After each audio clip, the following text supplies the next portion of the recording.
దేవునికి మహిమ కలుగును గాక. దేవుడు పోయిన వారమంతా కూడా మనల్ని ఆయన రెక్కల చాటు భద్రపరిచి అనేక మర్మాలు అనేక ఆశీర్వాదాలు మనకు అనుగ్రహించి సజీవ లెక్కలో మనల్ని ఈ వారం కూడా ఆయన సన్నిధిలో నిలబెట్టి మరి ఆయనకి కృతాస్తులు చెల్లించడానికి ఈ వారమంతా కూడా దేవుడు మనల్ని వాడుకోవడానికి ప్రతి ఒక్క ప్రజల్ని కూడా రక్షించడానికి దేవుడు ఇష్టపడి పరిశుద్ధాలంకరాలతో మనము పరిశుద్ధాలంకరాలు ధరించుకొని యెహోవా దేవునికి నమస్కారం చేసి పూజలారా ఆయన సన్నిధిని వనకండి అని చెప్పడానికి దేవుడు ఇదొక మరొక భాగ్యాన్ని దేవుడు అనుగ్రహించినందుకు దేవునికి అనేకమైన వందనాలు చెల్లిస్తూ దేవుణ్ణి స్తోత్రిద్దాము. అది సత్యమైన ఆత్మతో దేవుడు ఎలాగైతే మనం నడిపిస్తున్నారో మరి దేవుని విషయాలు సాక్షిగా నిలబడుతూ దేవుని ఆత్మను పొందుకోండి. దేవుని మహిమపరచడానికి సంఘములకు శిరస్సుగా ఉన్న దేవునికి నమస్కారం చేస్తూ ఆయనే ముఖ్యమైన మూలరాయిగా ఉన్నాడు కనుక మరి ఆ క్రీస్తునే బండ మీద మన జీవితాంతము దేవునికి ఇష్టంగా బ్రతుకుతూ అనేక మందిని దేవుని సన్నిధికి దేవుని రాజ్యానికి నడిపించే వారముగా ఉండడానికి దేవుడు మనల్ని ఆశీర్వదించడానికి అనేకమైన కోట్లాది వందనాలు చెల్లిస్తూ దేవునికి మహిమపరుద్దాము. ఆత్మతో సత్యంతో ఆరాధిద్దాము.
96వ కీర్తన చూడండి. 90 దేవుణ్ణి మనం ఆయన చేసిన ఉపకారములలో దేన్ని మరవద్దని కీర్తనాకారుడు 103వ కీర్తనలో చెప్పారు. ఇప్పుడు మనము పరిశుద్ధాలంకారాలు ధరించుకొని దేవునికి కృతజ్ఞతలు చెల్లించాలని ఆశతో మనము దేవుని ఆరాధించాము. ఆయన ఆరాధించే వారు ఆత్మతోనూ సత్యముతోనూ ఆరాధించమంటున్నారు. చూడండి, అందరూ 96వ కీర్తన మాట్లాడుతున్నాయి. ఆయన ఎలాగ ఆరాధించాలి, ఆయన పరిశుద్ధాత్మ దేవునితో మనము ఉన్నప్పుడు మనకు అటువంటి కృతజ్ఞత పూర్వకంగా ఆయనకి విన్నపాలు మనం తెలియజేస్తూ ఆయన ఆరాధిస్తూ ఆయనకి పూజించే బాధ్యత మనకి దేవుడు ఇచ్చారు. అంటే ఆ ప్రేమను ఇచ్చారు. ఆయన ప్రేమ లేకపోతే ఆయన ఆజ్ఞలు గైకొనలేరు, ఆయన దగ్గర దీవెనలు పొందుకోలేరు. అందుకనే 96వ కీర్తన 9వ వచనంలో ఉంది. చూడండి, అందరూ బైబిల్ తీయండి, రాసుకోండి. మరి అనేక మందికి, చాలా మందికి తెలియదు దేవుణ్ణి ఎలాగ ఆరాధించాలో. ఆయనకి మన మనస్సు కావాలి, పరిశుద్ధమైన మనస్సు కావాలి ఆయనకి. మనం పరిశుద్ధంగా ఉండి పరిశుద్ధాత్మతో నింపబడి పరిశుద్ధ పట్టణానికి మనం వెళ్ళాలి, ఆయనతో యువగాలు జీవించాలనేది ఆయన ఆశ. అంతకన్నా మరి దేవుడు మన దగ్గర నుండి కోరుకునేది ఏది లేదు. న్యాయంగా నడవడం, ఆయన పరిశుద్ధంగా ఉండడం, ఆయన ఇంతే కదా నేను కోరుకుంటున్నాను అంటున్నాడు. ఆయన కీర్తనల గ్రంథంలో మన 96వ కీర్తనలో దావీదు భక్తుడు తన అభిషేకించబడి కూడా ఎన్నో పాపంలో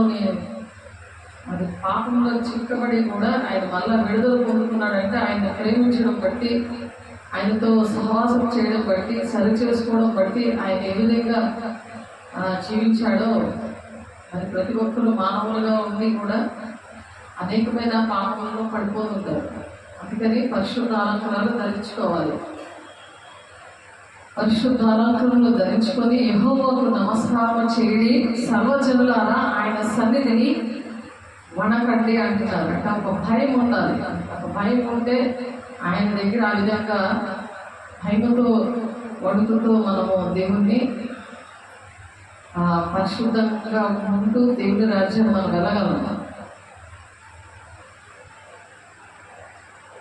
యెహోవా రాజ్యం చేర్చున్నాడు, లోకము కదలకుండా స్థిరపరచబడి ఉన్నది. న్యాయమును బట్టి ఆయన జనములను పరిపాలన చేయను. ఈ వార్తను అన్ని జనుల్లో మీరు ప్రకటించండి అంటున్నాడు దేవుడు. మనము అలా పరిశుద్ధంగా ఉండి పరిశుద్ధ అలంకారాలు ధరించుకొని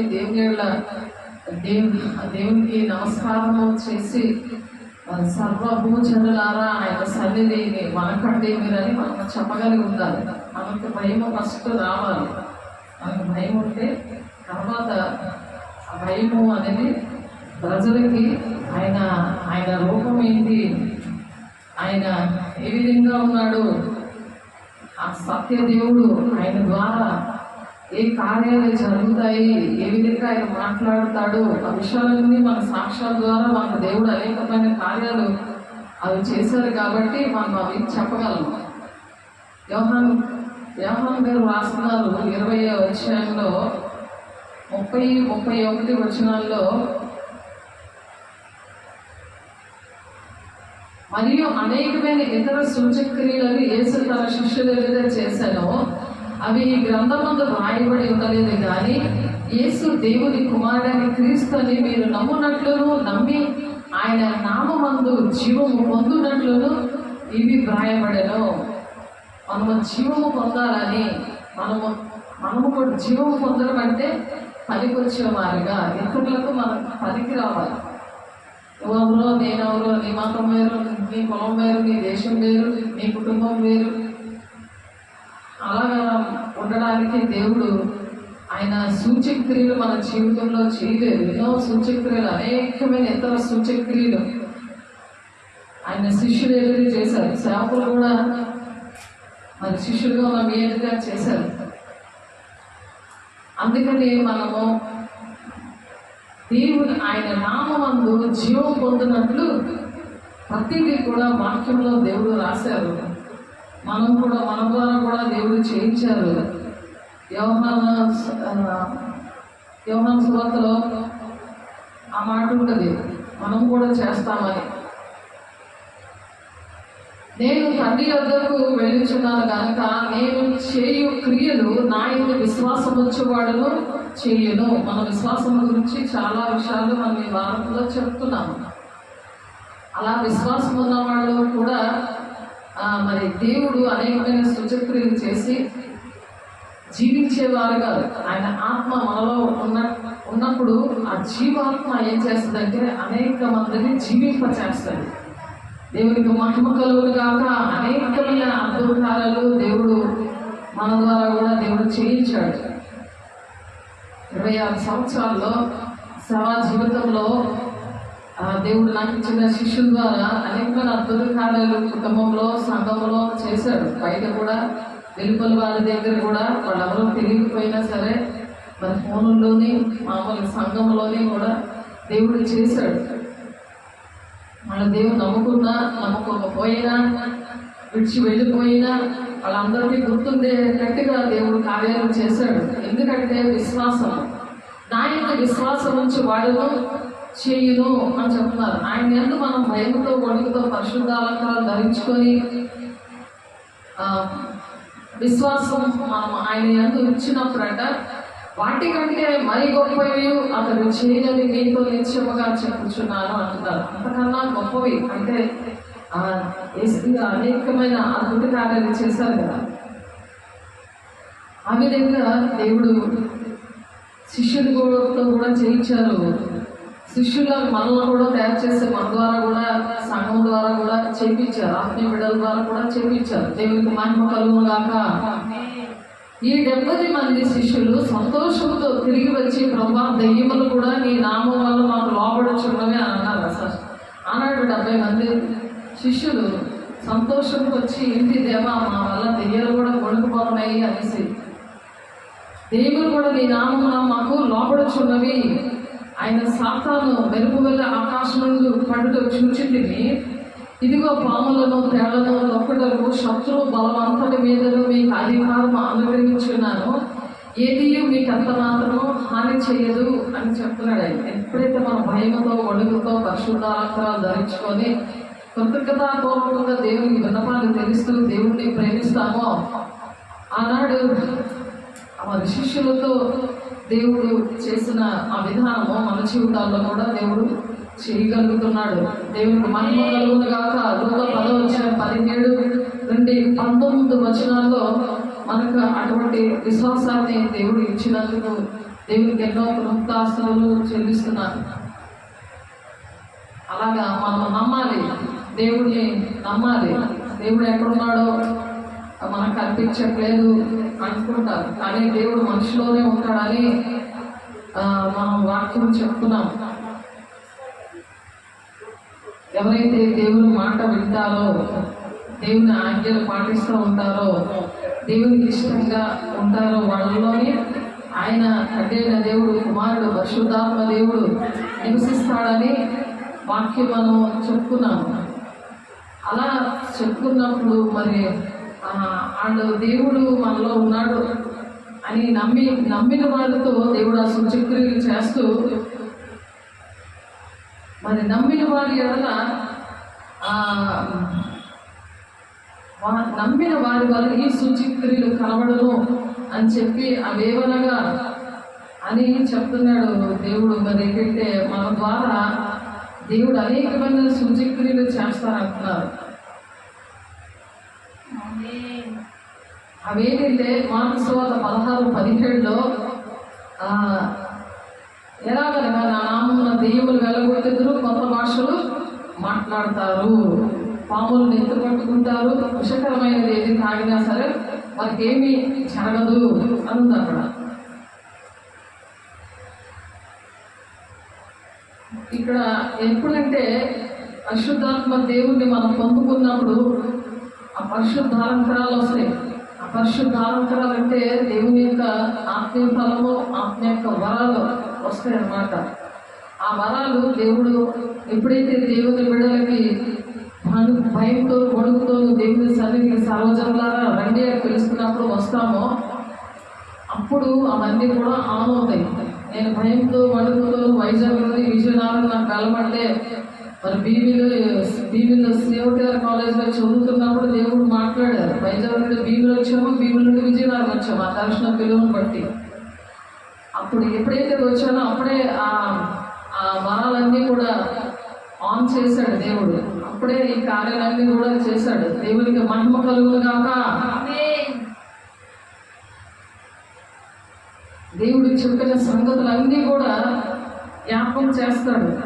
ప్రతిదీ కూడా మర్చిపోరాడు. ఎందుకంటే నన్ను ప్రేమించిన వాడు నా మాట కైకొనడు.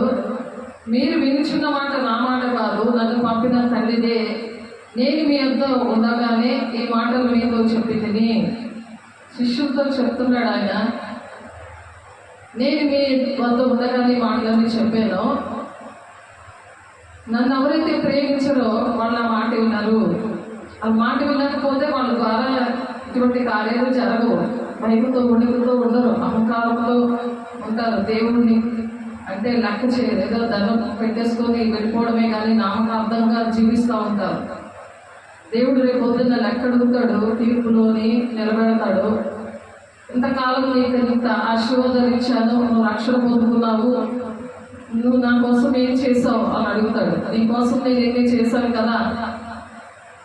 దేవుడికి మహిమకరంగా మనం ఏం చేస్తామని దేవుడు లెక్క అడుగుతాడు. అందుకని నేను మీ యుద్ధ ఉండగానే మాటలు మీతో చెప్పిదని ఆదరణకర్త అనగా తండ్రి నా నామమున పంపబో పరిశుద్ధాత్మ సమస్తము మీకు బోధించి, పరిశుద్ధాత్మ దేవుడే బోధిస్తాడు. నాకు ఇవన్నీ మనుషులు బోధించలేదు. పరిశుద్ధాత్మ నేను 1999లో పొందుకున్నప్పుడు భక్తి ఏంటో నాకు తెలియదయ్యా. ఇది నాకు నామకార్థంగా వెళ్ళి దండం పెట్టుకోవడం వచ్చేయడం, ఇవే ఉపవాసాలు ఉండడం, కుటుంబాలలో చేయడము, కఠినమైన ఉపవాసాలు చేయడము, ఎంతో కన్నీరుతో మోకాళ్ళ మీద 3 గంటలు 4 గంటలు ఉండడం, ఇవన్నీ చేశాను కానీ ఏ ప్రయోజనం లేదు అని నేను ఏడుస్తూ ఉన్నప్పుడు దేవుడు నాకు నేర్పించిన విషయాలు ఇవి. ఆదరణకర్త అనగా తండ్రి నా నామమున పంపబో పరిశుద్ధాత్మ సమస్తమును మీకు బోధించి నేను మీతో చెప్పిన సంగతులన్నింటినీ మీకు జ్ఞాపకం చేయను. శాంతి మీకు అనుగ్రహించి వెళ్ళుచున్నాను, నా శాంతిని మీకు అనుగ్రహించుచున్నాను. లోకం ఇచ్చినట్లుగా నేను మీకు అనుగ్రహించడం లేదు. మీ హృదయమును కలవరపడనీయకుడి, వెరవనీయకుడి. ఎప్పుడైతే మనం భక్తి చేస్తామో మనకి ఒక వేదన దుఃఖం వస్తుంది. ఏంటి నా దేవుడు నాతో మాట్లాడట్లేదు, వాక్యములు చెప్పేది నాకన్నీ నా జీవితంలో జరగట్లేదు అని వస్తుంది. ఆ హృదయంలో ఆ వేదన ఉంటుంది. దాన్ని బట్టి దేవుడి దగ్గర మరి అడిగినప్పుడు పరిశుద్ధాత్మ దేవుడు ఎప్పుడే ఉన్నాడన్న సంగతే తెలియలేనప్పుడు ఆయన వచ్చి నన్ను ఎంతో బలంగా నింపినప్పుడు ఆయన శక్తిని, ఆయన జ్ఞానమును, 1 కొరింథీయులకు రాసిన పత్రిక 1:24లో ఉంది ఆ మాట. ఆయన ఒక శక్తిని ఇస్తాడు. ఆయన బలమైన జ్ఞానంతో బలమైన శక్తితో మరి నడిపించి ఆదరిస్తాడు అనమాట. ఆయన ఆదరిస్తాడు, కన్నీరు దూరుస్తాడు, మనతో మాట్లాడతాడు, మనకు బోధిస్తాడు. శాంతిని మీకు అనుగ్రహిస్తున్నాను, శాంతి మీకు అనుగ్రహించి వెళుతున్నాను, నా శాంతిని మీకు అనుగ్రహిస్తున్నాను. లోకం ఇచ్చినట్టు కాదు. లోకంలో సీరియల్స్, సినిమాలు, తల్లిదండ్రులు, అన్నదమ్ములు వాళ్ళందరూ కూడా ఏదో మాట్లాడతారు, కాసేపు బాధపడతారు, కాసేపు జోక్ చేస్తారు, కాసేపు ఏమో నటిస్తారు. కానీ నిజమైన ప్రేమ ప్రేమించినట్టు నటన అంతే, వాళ్ళకేమీ తెలియదు. కానీ దేవుడు అలా కాదు, లోకం ఇచ్చినట్టు కాదు. ఎందుకంటే వాళ్ళ లోక సంబంధులు లోకంలో ఉండి అటువంటివన్నీ చూస్తూ మరి అలాగే ప్రవర్తిస్తూ ఉంటారు. వాళ్ళు సినిమాలు ఎలా ప్రవర్తించారు, సీరియల్స్లో ఎలా ప్రవర్తించారు అవే ఫాలో అవుతారు. కానీ అసలు దేవుడు ఏం చెప్తున్నారు, మనము దేవుని చిత్త ప్రకారం మనం నడవకపోతే మనకి చనిపోయిన తర్వాత మన పరిస్థితి ఏంటి, మన బాధల నుండి, వేదన నుండి, దుఃఖము నుండి, మన కలవరము నుండి, కన్నీటి నుండి ఎవరు విడిపిస్తారు అనే విషయాలు నాకు తెలిసేవి కాదు. నేను వెళ్ళి మీ వద్దకు వచ్చానని మీతో చెప్పిన మాట మీరు వింటిరి కదా. తండ్రి నాకంటే గొప్పవాడు కనుక మీరు నన్ను ప్రేమించడలా నేను తండ్రి వద్దకు వెళ్ళుచున్నానని మీరు సంతోషిస్తారు అని చెప్పి యేసే తండ్రి చిత్తాన్ని ఏ విధంగా అయితే నెరవేర్చాడో అట్టి విధంగా మనము కూడా నెరవేర్చాలని ఆయన నేర్పించాడు. పరిశుద్ధాత్మ దేవుడు నేర్పించాడు. అది మన ఆ పరిశుద్ధాత్మ దేవుడు మనల్ని ఆదరణకర్తగా ఆదరిస్తాడు అన్నమాట. నేను యేసయ్యని చాలా ప్రేమించి నా మొదటి ప్రేమను ఆయనకే ఇచ్చినప్పుడు పరిశుద్ధాత్మ దేవుడు నాకు యేసయ్య కోసం ఇవన్నీ బోధించారు. ఆయన చేసిన కార్యాలన్నీ చేయాలి, ఆయన పోలి నడవాలి, ఆయనకు కలిగిన సంపూర్ణత గలవాల మగవరకు అన్ని విషయాలు ఎదగాలి. మరి ఆయన సంఘానికి ఆయన శిరస్సుగా ఉండి ఆయన క్రీస్తు శరీరము క్షమాభివృద్ధి జరగాలంటే, పరిశుద్ధులు సంపూర్ణులు అవ్వాలంటే ఇలా సువార్తికులు, ప్రవక్తలు, ఉపదేశకులు, కాపరులు, బోధకులు, అపోస్తులు ఉండాలి అని చెప్పి నాతో మాట్లాడారు. ఏకాంతంలో మాకు అభిషేకం ఇవ్వమంటే వాళ్ళు ఇవ్వలేదు.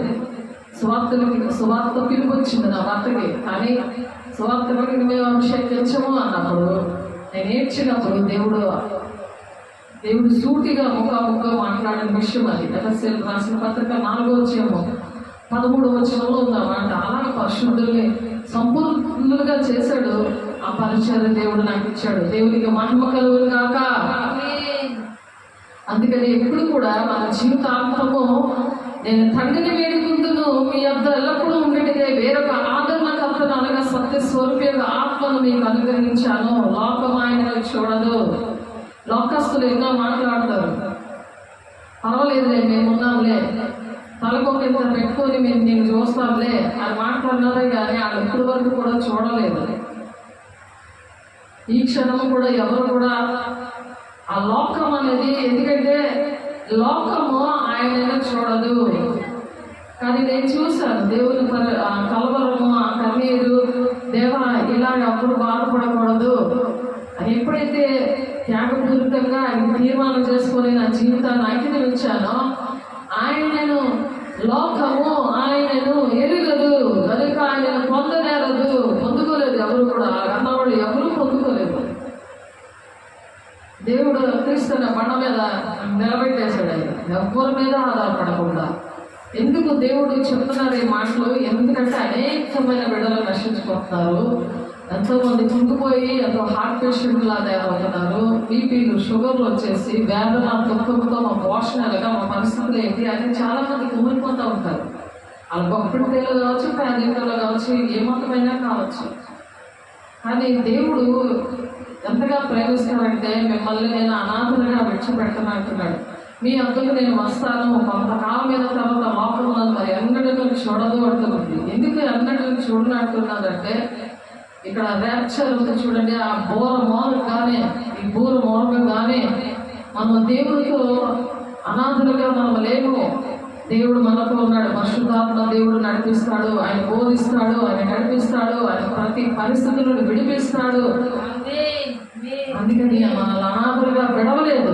కానీ కొంతకాలం అయిన తర్వాత ఆయన లోకములను మరి ఎన్నడూ చూడదంటాడు. పరిశుద్ధాత్మ దేవుడు బోరవు ఇక్కడ ఊదుతున్నప్పుడు, దేవదూత బోర ఊదుతుంది కదా, అది పరిశుద్ధాత్మతో నింపబడిన వారికి మాత్రమే. ఆ చెవి గలవాడు సంగములతో ఆత్మ చెప్పుచున్నవాడు, చెవి గలవాడు వినులు కాకంటే ఆ చెవి గలవాడు ఎవరంటే పరిశుద్ధాత్మను పొందుకున్నవాడు, దేవునితో ఆధారపడినవారు, అనాథలుగా విడిచిపెట్టనని వాళ్ళతో చెప్తున్నాడు దేవుడు.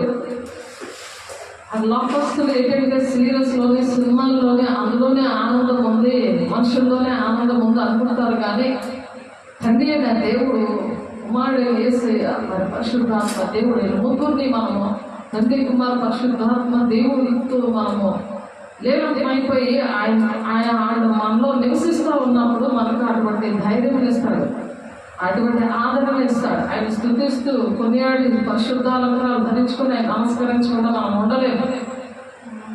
ఆ భయంతో ఒడుగుతో మన రక్షణ కాపాడుకుంటూ సర్వభూజనులారా రండి ఆయన సన్నిధిలో వడకండి అని మనం చెప్పగలుగుతున్నామంటే పరిశుద్ధాత్మ దేవుడే. మరి కొంతకాలం అయిన తర్వాత, ఇవన్నీ చెప్పిన తర్వాత, మరి ఎన్నడూ నన్ను చూడదు, అయితే మీరు నన్ను చూతురు, నేను జీవించుచున్నాను కనుక మీరును జీవితురు అంటే ఆయనతో పాటు మనం యుగాలు జీవిస్తాం. దాన్ని నిత్య జీవము అంటారు. యుగాలు కూడా తండ్రి, కుమారు, పరిశుద్ధాత్మతో మనం జీవించే దినాలు దగ్గరలోనే ఉన్నాయి. దేవుని బిడ్డ, నేను తండ్రి అందులో మీరు నా ఇందులో నేను మీ అందులో ఉన్నామని ఆ దినమున మీరు ఎరుగుతారు. తెలుస్తుంది మీకు దేవుడు మనతో ఉన్నాడు అని చెప్పి. ఆయన ఆత్మీయ ఉన్నాడు కదా, ఆత్మీయ నేత్రాలు ఉంటే ఆయన తెలవు, ఆయన చూడగలరు, ఆయన చూస్తారు. మీరు ఇవన్నీ ఎవరి విషయంలో జరుగుతాయి అంటే, నా ఆజ్ఞలు అంగీకరించి వాటిని గైకొన్నవాడే నన్ను ప్రేమించేవాడు. ఆయన ప్రేమించగలరు. లేకపోతే నువ్వు తండ్రినో కొడుకునో ప్రేమించుకుంటావు అర్థం, అవన్నీ వేస్టే. అది సెకండ్ పార్ట్. అది దేవునికి మొదటి ప్రేమ, మొదటి డబ్బులు, మొదటి బలము, నీ శక్తి, నీ యవనము దేవునికి ఇవ్వాలి. నీ కలిగిన అంతట్లో మొదటిది ఆయనది, ఆయనకి ఇవ్వాలి. సమయము సమస్తాన్ని ఇంకా ఎక్కువ ఇచ్చినా సరే నీకు దీవెనే కానీ ఆశీర్వాదం. అది పిల్ల తరాలు 1000 తరాలు అది దీవెన తన్నుకుంటూ వచ్చేసింది. ఇంకా నువ్వు వెనక్కి తిరిగి చూడక్కర్లేదు. అలాంటి ప్రేమ దేవుని ప్రేమ. ప్రాణం పెట్టేశాడు ఆయన, అంతగా ప్రేమించాడు. మనం చేయలేం అంత ప్రేమనే. కానీ కనీసము ఆయన ఆజ్ఞలు అంగీకరించి వాటిని గైకొన్నవాడే నన్ను ప్రేమించేవాడు దేవుడు ఖచ్చితంగా చెప్తున్నాడు. దేవుడు మాటలు ఏం వింటున్నారు వినకుండా నాకు ఇది జరగలేదు, అది జరగలేదు, దేవుడు లేడు, దేవుడితో వాదించుకొని సావులకు దూరం అయిపోయి, సంఘాలకు దూరం అయిపోయి ఉన్న బిడ్డలు మరి ఎలా ఉన్నారో తెలియదు. మరి వాళ్ళ సంగతి. నన్ను ప్రేమించేవాడు నా తండ్రి వల్ల ప్రేమించబడును, నేను వాళ్ళని ప్రేమించి. నన్ను ప్రేమించేవాడు ఏం చేస్తాడు? తండ్రి వల్ల కూడా ప్రేమించబడతాడట. యేసయ్యను ఎప్పుడైతే ప్రేమిస్తామో తండ్రి వల్ల కూడా ప్రేమించబడతాడు. నేను వాళ్ళని ప్రేమించి వానికి నన్ను కనపరుచుకుందని అంటున్నాడు. తండ్రి కూడా వానికి నన్ను కనపరుచుకుందని చెప్తున్నాడు. దేవుడిని మనం చూస్తాం. ఈ భూలోకంలోనే ఆయన దేవుడులా వచ్చేవాళ్ళని మనకి ఏది కావాలంటే దేవుడు పిల్లలు ఇస్తాడు. ఆ పిల్లలు అలా ప్రేమిస్తారు. మేమనుకుంటాం మనసులో ఏదనుకుంటా అవన్నీ చేసి పెడతారు వాళ్ళందరూనే. అది రోమపత్రిక 8వ అధ్యాయం 28వ వచనంలో ఉంది.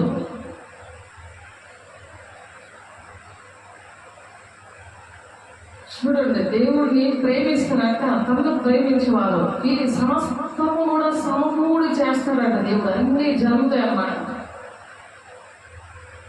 రోమపత్రిక 8వ అధ్యాయం 28వ వచనం, దేవుని ప్రేమించే వారికి ఎవరిని ప్రేమిస్తున్నాను, నీకేం జరగట్లేదంటే నువ్వు అది ఆపే, నువ్వు ఏ పని చేస్తున్నావు అని ఆపేసి దేవుని ప్రేమించడం నేర్చుకో. దేవుని సేవకులు మాట వినడం నేర్చుకో. దేవుని సేవకులను ప్రేమించడం నేర్చుకో. అనగా ఆయన సంకల్పము చొప్పున పిలువబడిన వారికి, ఆయన సంకల్పంలో నువ్వు ఉన్నావా? దేవుని రాజ్యానికి రావడానికి ఆయన సంకల్పంలో నువ్వు ఉన్నావా? ఆయన సంకల్పము చొప్పున పిలువబడిన వారికి మేలు కలుగుటకై నీకు దేవుడు మేలు చెయ్యలేదు అని ఏడుస్తున్నావు కదా. నీకు మేలు కలగాలంటే ఫస్ట్ దేవుని ప్రేమించు. దేవుని ప్రేమించడం అంటే ఆయన ఆజ్ఞలు గైకొనడం. ఆయన సంకల్పం చొప్పున పిలవబడడం అనమాట. నిన్ను దేవుడు పిలిచాడు. ఆయన సంకల్పంలో ఉన్నావు. పిలిచినా సరే చెవి గలవాడు వినును గాక అంటే చెవులు లేని వాళ్ళగా ఉంటే అక్కడికి ఇప్పుడు వినకపోతే ఈ కృపకాలంలో దేవుడు క్షమిస్తాడు. ప్రతి విషయాన్ని క్షమిస్తాడు. ప్రతి తిరుగుబాటును, ప్రతి అవిధేయతను, ప్రతి విషయంలో కూడా దేవుడికి క్షమిస్తాడు. అవన్నీ క్షమించమని దేవుని అడుగుతున్నప్పుడు, దేవుడిని ప్రేమించినప్పుడు, ఆయన మాట విన్నప్పుడు ఆయన పిలిచాడు నన్ను, ఆయన సంకల్పంలో నేనున్నాను అని అర్థమవుతుంది. అప్పుడు ఒక సామెత ఉంటుంది కదా, నలుగురిలో నారాయణ పొలంతో గోవింద అంటారు కదా. అలా ఉంటుంది మీ పరిస్థితి. వెళ్ళిపోతారు. మీరు పర్సనల్గా దేవుడితో కనెక్షన్ లేకపోతే పరలోక రాజ్యం వెళ్ళలేరు. పర్సనల్గా దేవుడు నీతో ఉన్నట్టు, నీలో ఉన్నట్టు, నీతో దేవుడు మాట్లాడుతున్నాడు. నీకు అనుభవం ఉండాలి. ప్రతి ఒక్క మనిషికి ఆ పర్సనల్ అనుభవం దేవుడితో ఉండాలి. దేవుడు మాట్లాడే దేవుడు. ఏదో ఎకాల బుక్ చదివినట్టు బైబిల్ చదివి పక్కన పడేస్తున్నారు. అందులో ఏది కూడా అర్థం అవ్వట్లేదు. తండ్రి చిత్తం అయితే అర్థం అవ్వట్లేదు. దేవుడు పిలిచాడు, ఆయన సంకల్పం చొప్పున పిలిచాడు. వారికి మేలు కలుగుతుంది, అందరికీ కలగదు. మేలు కలుగుడికే సమస్తము సమకూడి జరుగుతున్నమని ఎరుగుదము. మనకన్నీ కూడా దేవుడు జరిగిస్తున్నాడు. నేనే చేసేసుకున్నాను, నాదే ఉద్యోగము, నాదే పిల్లలు, నేనే ఇల్లు కొనేసుకున్నాను అని నీ ఇష్టం వచ్చేది బ్రతికేసావు. కానీ క్షమించుకొని అడిగి కృతాస్తుతులు చెల్లిస్తూ దేవునికి మన విన్నపాలు తెలియజేయాలి.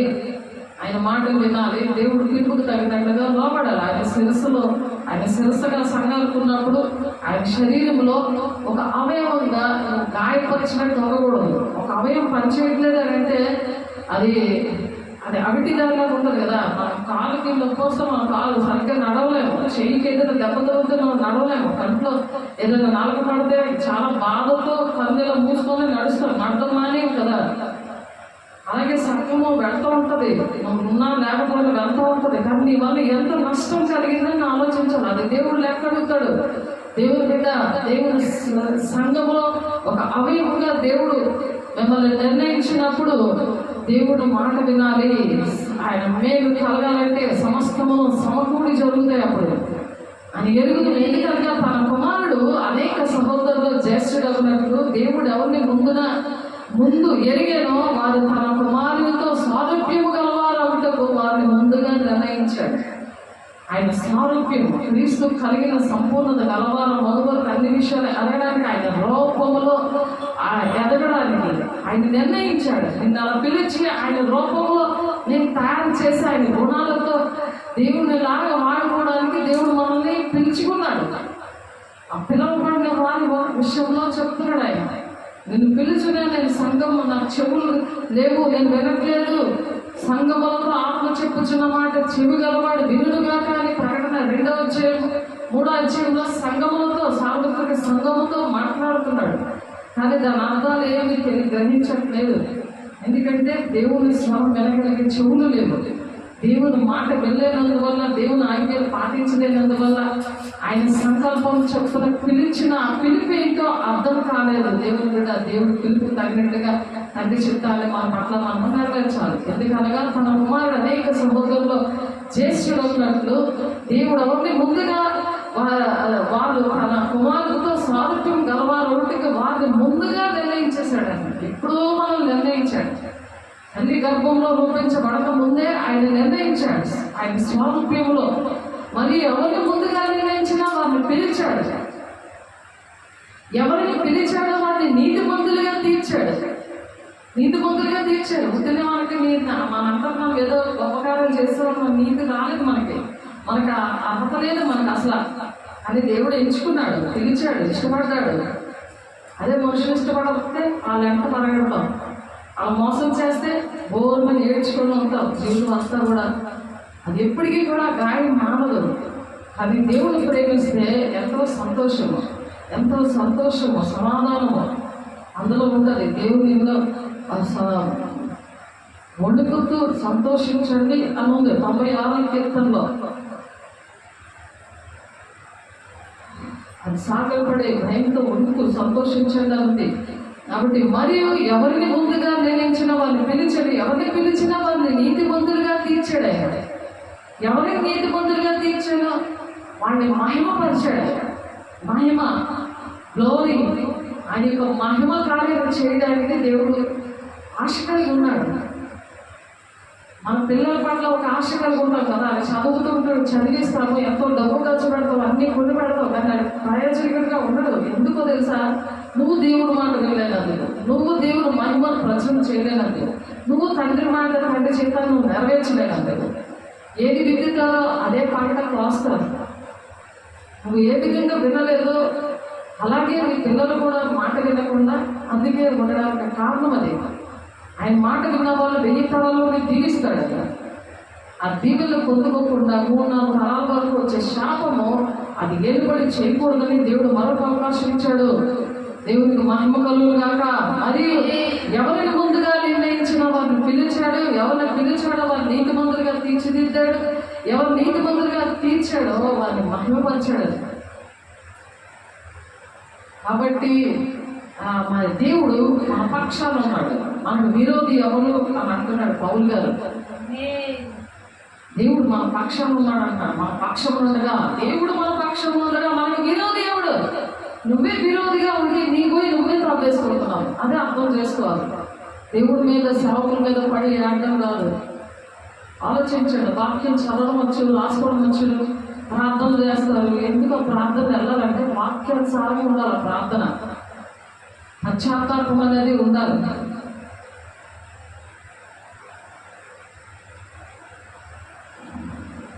సొంత కుమారుడిని దేవుడు మన కోసం ఇచ్చాడు. తన సొంత కుమారుడు మనకి ఇచ్చిన తర్వాత ఆయనతో పాటు సమస్తము మనకి ఎందుకు అనుగ్రహించడం? యేసు ద్వారా మనకి అన్ని కూడా ఇవ్వడానికే సొంత కుమారుని భూలోకంలో తీసుకొచ్చాడు. ఆయన మనకి ఇచ్చేసాడు. ఆయన మనల్ని నీతిమంతులుగా తీర్చేవాడు దేవుడే.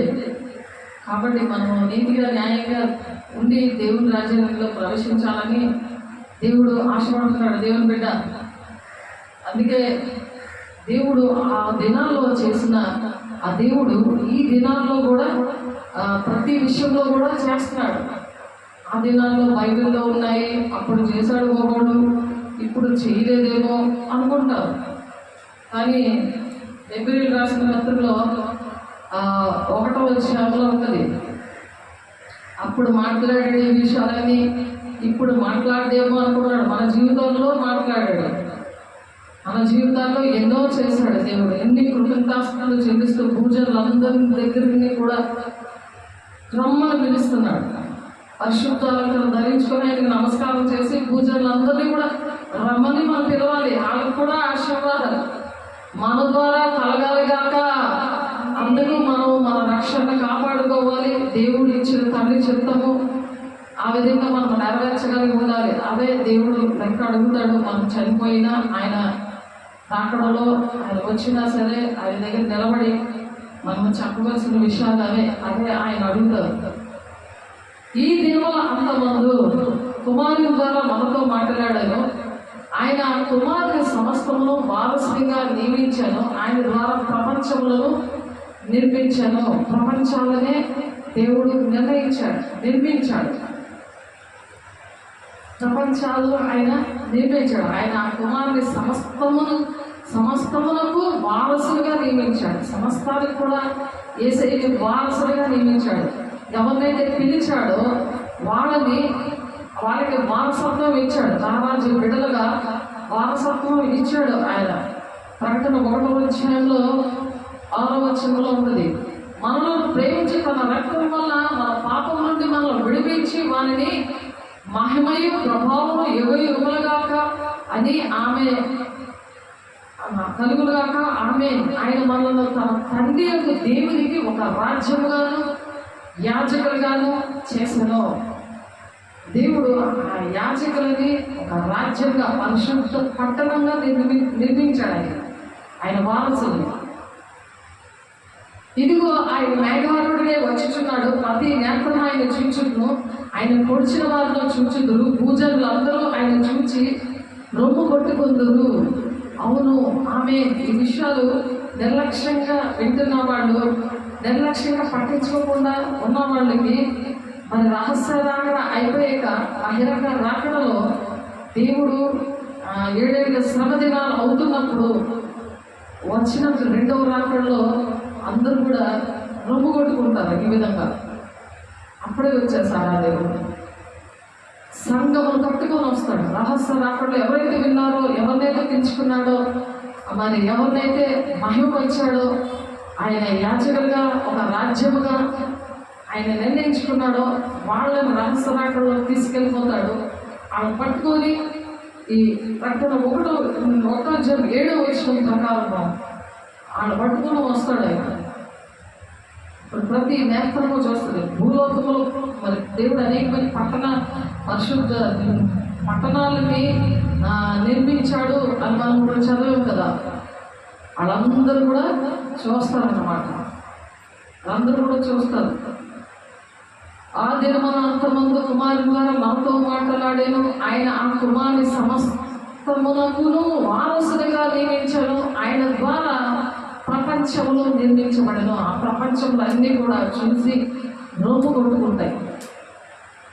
అందుకనే మనకు అధికారం ఇచ్చాడు. ఆ అధికారాన్ని ఇప్పుడు వాడాలి. అయితే యేసు వారి యొద్దకు వచ్చి పరలోకమందును భూమి మీదను నాకు సర్వాధికారం ఇవ్వబడి ఉన్నాయి. ఆయన వారసత్వం మనకు ఇచ్చాడు. ఆ దేవుని యొక్క వారసులుగా మనము నవయుగ సైనికులుగా మనము వెళ్ళి ఆ ప్రపంచంలో అన్నీ ఆయన నిర్మించాడు కదా. అవన్నీ కూడా మనము జ్ఞానమని చెప్తున్నాడు, వాటి మీద అధికారం ఇచ్చాడు. అంతే 1వ వరాలు ఇచ్చి మరి దేవుడు మనల్ని పిలిచాడు. ఆ వరాలు మంచం కింద కొంచెం కింద పెట్టకూడదు, మీ అందరికీ ఇచ్చాడు ఆ వరాలు. ఆయన తండ్రి 12 మంది శిష్యులు పిలిచి అపవిత్రాత్మను వెళ్ళగొట్టుటకు, ప్రతి విధమైన రోగమును, ప్రతి విధమైన వ్యాధిని స్వస్థపరచుటకు వారికి అధికారం ఇచ్చాను. పరిశుద్ధాత్మ పొందుకున్న వాళ్ళందరూ కూడా దేవుడు ఆనాడు శిష్యునికి అధికారం ఇచ్చాడు, ఈనాడు మనకు కూడా అధికారం ఇచ్చాడు. ప్రపంచమును నిర్మించిన దేవుడు ప్రపంచం మీద అధికారం ఇచ్చాడు. ఎందుకు అంటే వాళ్ళు రోగముతో ఉన్నప్పుడు, వాళ్ళకి చీకట్లు సాతాను పట్టినప్పుడు, వాళ్ళకి మంది చెడి బాధలో ఉన్నప్పుడు, వాళ్ళకి వ్యాధి చేత రోగులుగా ఉన్నప్పుడు వాళ్ళని స్వస్థపరచడానికి ఆ దురాత్మల శక్తుల మీద, అపవిత్రాత్మల మీద అధికారం ఇచ్చాడు. ఆమేన్.